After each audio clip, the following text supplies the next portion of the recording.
This is the case of Richard Speck, a serial killer who stalked victims in the state of Illinois in 1966. He committed many crimes, which till today have never been solved. However, he is most notorious for the brutal slaying of 8 young female nurses. His crime was even featured in the smash hit American series Mad Men. In the town of Monmouth, Kirkwood, in the American state of Illinois, it's the year 1941. On the 6th of December, Richard Benjamin Speck was born to Benjamin Franklin Speck and Mary Margaret Carbaugh Speck. He was the 7th of 8 siblings. His father died of a heart attack when he was just 6. Speck and his younger sister were then forced to live with their mother and new stepfather, Carl August Rudolf Lindberg. Lindberg was of Swedish descent. Professionally, he was a salesman. Unlike Speck's biological father, Lindberg was a violent alcoholic, and it's believed Speck would take mostly after him. It's likely his stepfather's unruly behavior cost them their stability. They would move several times, and over the next 12 years of young Speck's life, Speck had lived at 10 different locations in the Dallas area of Texas. It's believed it was in one of Speck's drunken brawls that Lindberg had sustained an injury to one of his legs and had to use crutches as a result. In contrast, his mother, Mary, was a very religious woman, and most of his other siblings would adopt their mother's habits, becoming very religious and sober people in their adult lives. Speck suffered physical abuse regularly at the hands of his stepfather, and at 13 Speck would start drinking and skipping school. By 16, he had completely dropped out of school and spent most of his time doing manual jobs. He hung around with older men where he learned many filthy habits, and he quickly became a drunk like his stepfather, and not so surprisingly, at a young age, he was subsequently dragged into the world of petty crime. The uncontrollable young teenager would also get into frequent fights with his now crippled stepfather, and by his early 20s, he had nearly 41 arrests and had spent many nights in jail. Just out of his teens, in 1961 or 62, he had met young, 15-year-old Shirley Malone, and just after 3 weeks of dating, they were married. Shirley may have been attracted to this tall, strong young man at first, but soon realized he was a very violent man with issues. His numerous brushes with the law didn't help his situation. He had assaulted both Shirley and her mother, and when she couldn't take it anymore, in 1966, after just 4 years of marriage, Speck and Shirley were divorced. Could this be one of the events that triggered a violent rampage from 24-year-old Richard Speck, who would go on to brutally rape 11 women, leaving 9 of them dead? Speck had a low IQ of 90, and at 24, he was a 6-footer weighing 160 pounds. He sported tattoos and had deep pockmarks on his face. Amongst his treasured possessions was a large hunting knife. It had a 3-inch blade and traveled with him wherever he went. Speck was known for spinning tall tales, and he often brandished his knife in his braggadocios moments. In hindsight, he might have developed behavioral problems as a result of a dysfunctional upbringing, but I don't think he was as psychotic as he was cold, cruel, and heartless. He had figured out by now he had a killer guise of a gentleman no one would suspect of being a serial killer and rapist, and he'd learned how to manipulate and use it to the best of his advantage. The build-up to the events on July 13th that year, which culminated in the brutal rape and deaths of 8 20 to 24-year-olds by cold, heartless, and enraged Speck, was a gradual one. On March 6, 1966, Speck burgled a grocery store in Dallas, and there was a warrant out for his arrest. On the 2nd of April, Speck had broken into the home of an elderly woman and raped her as well as burgled her. It wouldn't have been the first time he committed such a vicious attack. He was very used to this by now, and he was well aware of the effect he had on his victims and on members of the public who were meeting him for the first time. Despite his boastful character, he was seen and regarded by most to be a soft-spoken, harmless man. His victims would often recall the calm, soft-spoken Southern accent, telling them he wouldn't hurt them. A few weeks after the assault on 65-year-old Harris, a body was found in an abandoned pig pen. The body was that of 32-year-old Kay Pierce, who'd gone missing 4 days earlier. Ms. Pierce was a barmaid in a tavern owned by one of her relatives. It's known this tavern was one of the regular places where Speck visited. She'd been physically assaulted and suffered severe internal injuries. The pen was one Speck had built with his carpentry skills only weeks earlier. There were several other incidents where the victims were murdered or missing and the authorities had no evidence, but they held their suspicions that Speck was responsible. He was wanted for questioning in several counties. To avoid being questioned by the police in relation to these recent spate of attacks on women, Speck made the journey to Chicago to see his sister. It was the 19th of April, 1966. It was a sweltering summer. The Vietnam War was making the headlines. Anti-racist protests were attracting thousands to the Illinois state city of Chicago. Fashion trends were evolving. It was 1966. No one could comprehend the effect such violence that was about to befall them could have on a nation.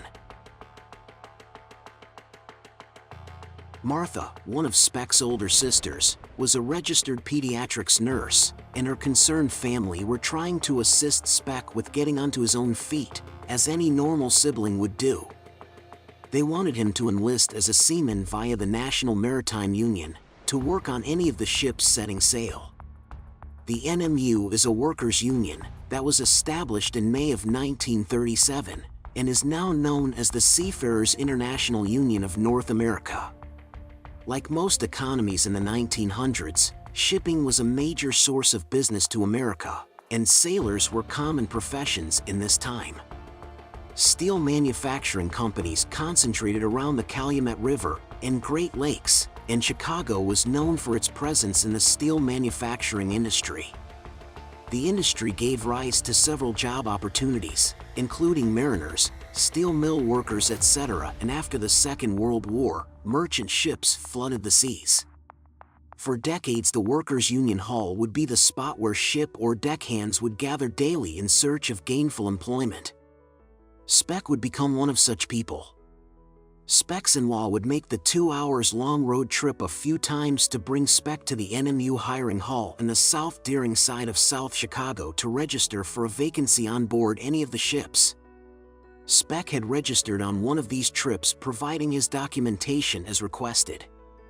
On April 30th, luckily, Speck was one of about 30 men hired on the SS Clarence B. Randall. Just as he was about to start putting his life together, after a brief illness, he was fired in less than a month for getting into a drunken brawl.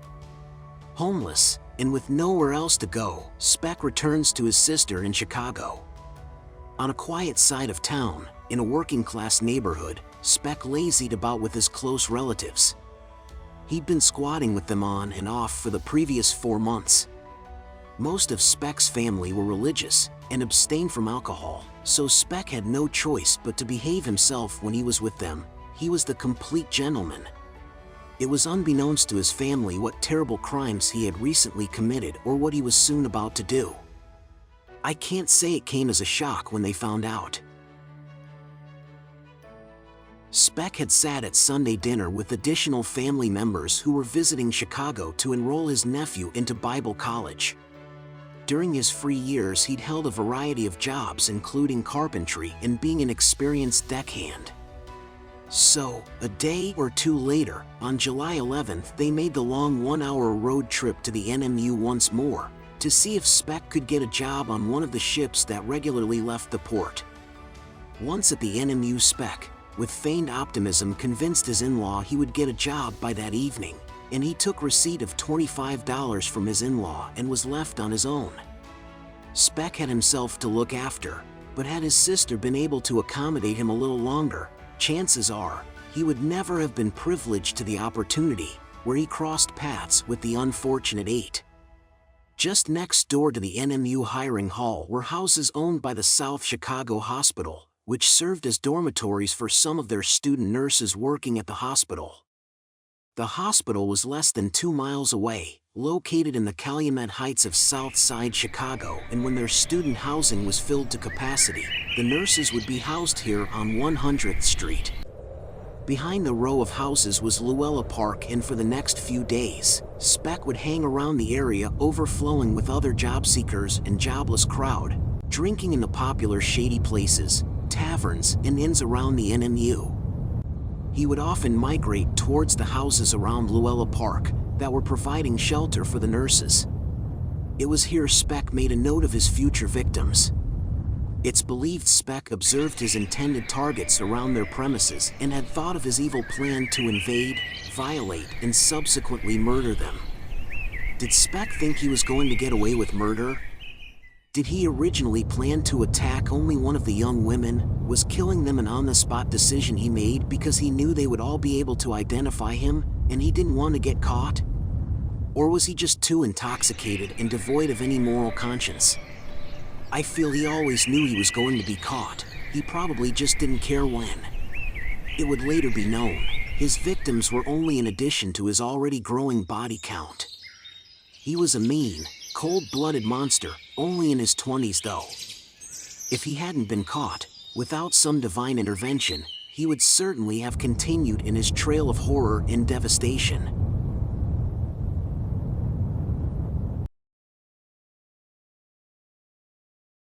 On July 12, 1966, with no money, no job, and no place else to go, Speck called his in-law once more for a handout. When his sister and her husband arrived, he narrates his bad luck with a lost job opportunity and again took receipt of $25. After his family left, Speck found himself at another bar, able to afford a room and buy the drinks he wanted. He rented a room for 1 week at the Shipyard Inn. The Shipyard Inn was about 1.5 miles east across the Calumet River from the nurses' dormitory and next to the nurses' dormitory, the NMU hiring hall, where Speck had been attending, hoping to get lucky with a job. It was here he had crossed paths with his prospective victims. Once settled into his new temporary accommodation, he then headed down to Pete's Tap, one of many taverns and inns around the Calumet Harbor area on the southeast side of Chicago, where he met 53-year-old Ella Mae Hooper. Ella Mae Hooper had been visiting a friend earlier that day and had come to a place called the Soco Grad, a place across from Pete's Tap where Speck sat waiting for his next opportunity to strike again. Ella Mae had come to Soco Grad to redeem her birthday gift she'd pawned not too long ago. This gift was a .22 caliber pistol she'd bought for herself, and it was loaded.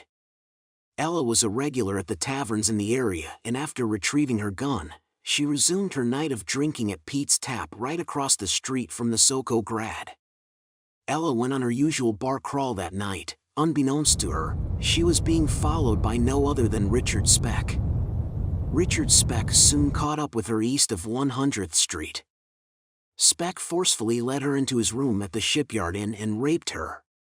When she got home after her horrible ordeal, she checked her purse and found her gun was nowhere to be found. Meanwhile, Speck had gone to a nearby restaurant to have a burger and a beer. He wasn't at all bothered. Of the many students graduating that year at the nursing school were Valentina Pison, Pamela Wilkening, Patricia Matusek, Suzanne Ferris, Merlita Gargillo, Gloria Davy, Nina Schmale, and Corazon Amureo. 3 of these women were nurses from the Philippines, students on the hospital's exchange program to combat the shortage of nurses being faced by the county at the time. Valentina Pison, one of the nurses who'd arrived from the Philippines, regularly sent money back home to take care of her family. Merlita Gargillo was from a large family. She had 8 younger siblings, and it wouldn't be a surprise if she also sent money home on a regular basis. Corazon, similarly, was from a large family. All 3 were hard-working girls from humble backgrounds and hoped to return home someday to be with their families. 20-year-old Pamela loved being a nurse. She was very fond of her older brother, and they both shared a passion for motor racing. They would go to the motor races together, and Pamela would watch her brother compete. 22-year-old, independent and outspoken Gloria Davy, a high school cheerleader, had volunteered as a nurse's aide, before going to university. Gloria was engaged to be married. Suzanne was planning her wedding party and had chosen the night of July 13th to make wedding arrangements with her in-law-to-be, Mary and Jordan, also a nursing student visiting Suzanne in her dormitory. Suzanne aspired to become a pediatric nurse. Nina was a Lutheran and was going to be a psychiatric nurse. Like all her peers, she loved children and wanted to help them. Patricia was looking forward to graduating as much as the others and was going to start a new job in a Chicago hospital. She was also making plans to be wed to her partner of 7 years. On the eve of July 13th, the nurses' dormitories behind Luella Park were getting busier. The nursing students were returning to their residence one by one. That evening they went about their usual activities. Some had gone out for the evening, others prepared for another day. At 10:30 p.m. some of the nurses at 2319 East 100th Street began to fall asleep. Gloria and Suzanne, who'd been out that evening, hadn't yet returned. At the same time, not too far away was a drunken Speck, armed with a revolver and a hunting knife. He began stalking the streets. He left his room at the Shipyard Inn, and turning left onto East 100th Street he began the 1.5-mile trek towards the NMU. Of course, his destination was the nurse's residence beside it. 2319 East 100th Street. Accessing from the back of the residence, through Luella Park, he broke into the dormitory. He came in through a rear window. Though, some articles would say he had gone through the front door and forced his way in, once one of the nurses, unaware of the strange visitor's plans, had opened the door. He rounded up the 6 sleeping or nearly sleeping young girls and robbed them of their money. Unaware of the horrific scene unfolding upstairs, Suzanne had just returned from her outing and entered the property briefly. She had then gone back out again, to meet her friends outside. She had done this to make curfew that night. She had no idea of what was going on in the rooms at the back of the house. It's now 11:30 p.m. Gloria also had returned home from her date with her fiancé. No sooner had she entered the house had she become the 7th hostage to Speck. Speck tied the women up using strips of bed sheets, all the while assuring the frightened nurses he wasn't going to kill them. Before he could tie up Cora and Melita, the bell rang. At midnight, Melita and Cora, with Speck closely behind pointing the revolver at their backs, went to answer the front door. But when they opened the front door, there was no one there. Later it was found out a nurse from a neighboring residence had come round to borrow some groceries but had come to the back door. She left when there was no response. Speck took the 2 back upstairs and continued tying them up. Then he untied Pamela and led her out to another bedroom, where he assaulted her. It was said another visitor to one of the nurses had driven past whilst the attacks were taking place, but not seeing any light within the house, had driven off. The remaining 2 girls, Suzanne and Mary, and returned to their dorm to beat the 12:30 a.m. curfew.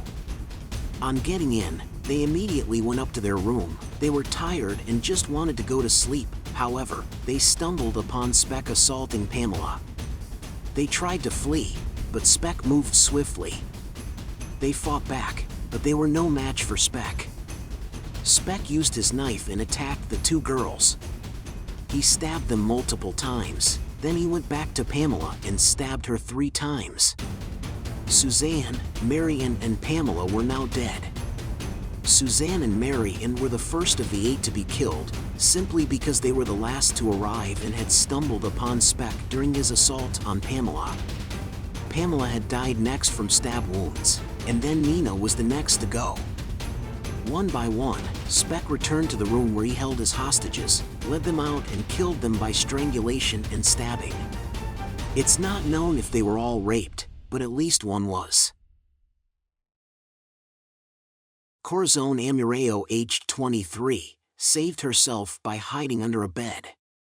She hid in terror and managed to keep quiet until daybreak, when she wriggled herself free of the ties that bound her wrists and ankles. She slid under the bed when Speck was dealing with her colleagues in other rooms. In his murderous rage and stupor, he may have lost count of his hostages, or suddenly the intoxication from all the alcohol he'd consumed earlier that evening had begun to wear off, and the realization of his egregious actions was beginning to hit home. Speck left a scene of terror enough to rattle any seasoned detective in the 60s. Corazon came out from her hiding place and ran to a bedroom window. Stepping over the bloody bodies of her deceased colleagues, she began to scream for help. "They're all dead. They're all dead. My friends are all dead. Oh God, I'm the only one alive." Amureo was taken into custody, and after being questioned, the authorities knew they were looking for a man with a tattoo that said, "Born to raise hell."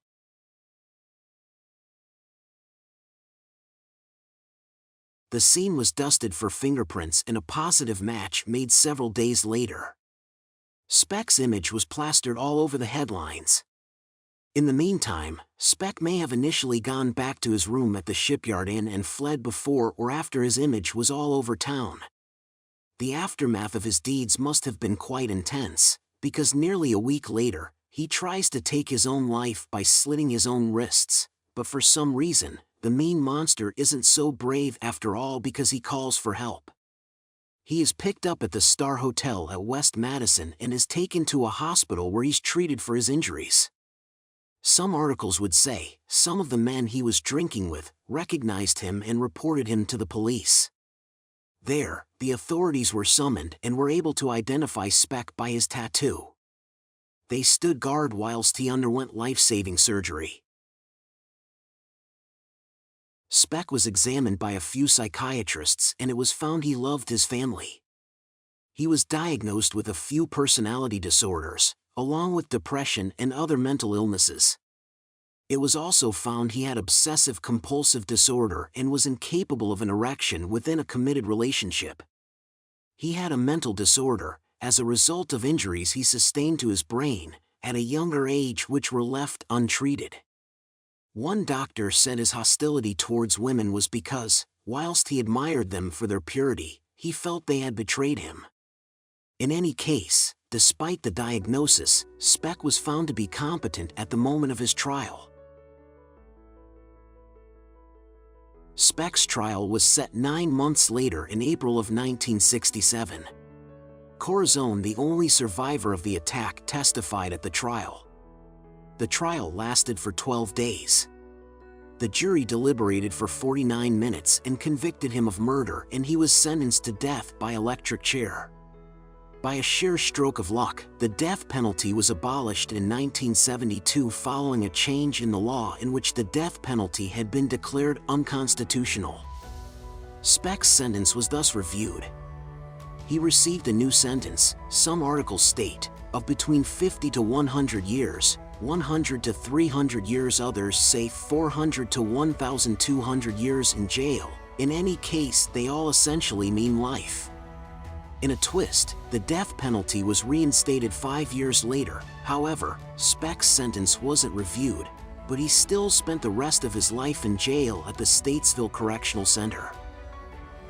Speck continued on with a depraved life, even within the walls of the prison that confined him.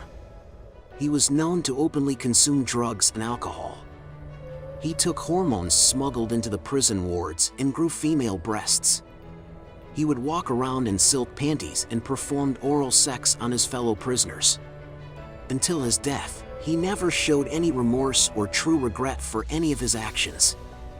He was heard to have said, "If they only knew how much fun I was having, they'd turn me loose." When asked why he had killed the nurses, Speck shrugged and jokingly said, "It just wasn't their night." A day before his 50th birthday, Speck had a heart attack and died in prison. The coroner said the heart attack was as a result of factors which may be caused by an unhealthy lifestyle, including drinking, smoking, drug use, to name but a few.